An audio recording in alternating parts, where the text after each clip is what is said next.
Alors dans les OSINT, j'ai pas mal de gens qui me disent oui, on voudrait avoir de l'information, comment on peut trouver des infos, par exemple, tout simplement sur Facebook. Il existe un site qui s'appelle Who Posted What, qui a posté quoi. Ce site, d'ailleurs vous retrouverez le lien là sur zataz.com dans la rubrique OSINT tout en haut de la page de Zataz, de toutes les pages d'ailleurs de Zataz, vous retrouverez le lien et tous les tutos. Ce site, qui a posté quoi, vous permet tout simplement de rechercher toutes les informations possibles et imaginables dédiées à Facebook et aussi Instagram. Alors je m'explique. Là, on va aller regarder, par exemple, une petite information qui est intéressante, c'est qu'il faut savoir que derrière une identité sur Facebook se cache une ID, une identité, un UID, plus exactement, qui est un ensemble de chiffres qui correspondent au numéro d'ID de Mark Zuckerberg, par exemple. C'est ce qu'on va regarder là maintenant. Mais aussi de Damien Bancal, par exemple, de Zataz sur Facebook. Et on peut potentiellement vouloir changer de pseudonyme pour X raisons. C'est souvent le cas des escrocs, vous en doutez bien. Ils s'appellent X aujourd'hui, et demain ils vont s'appeler Y. Sauf que les gens vont oublier qu'ils s'appelaient X. Sauf que l'Internet est fait comme ça, et Facebook est surtout fait comme ça.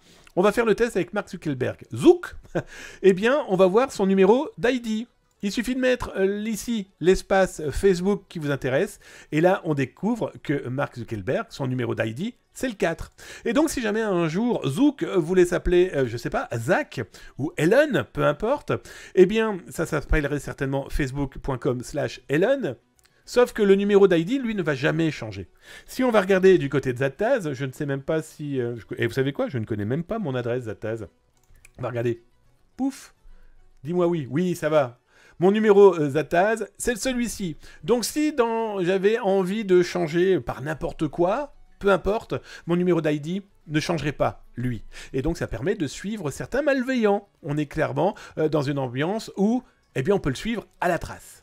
Alors il y a plein de possibilités. Vous pouvez chercher des mots-clés diffusés sur Facebook à telle date, telle période, tel jour, tel mois, telle année. Ça vous permet de faire un gros regroupement d'informations, pas négligeable. Vous voyez, il y a plein de possibilités. Alors, très intéressant aussi, c'est, par exemple, ici, avec Instagram, de pouvoir retrouver toutes les photos diffusées un jour à un endroit précis.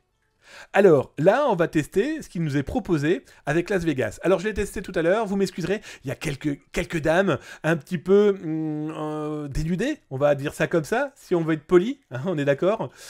Telle période, les photos diffusées à Las Vegas, et donc du coup ça vous permet potentiellement de suivre une personne à un moment donné, à Las Vegas, mais partout ailleurs dans le monde. Bref, voilà deux outils dédiés aux produits Facebook, pour faire un OSINT sur un lieu, des mots-clés ou des personnes.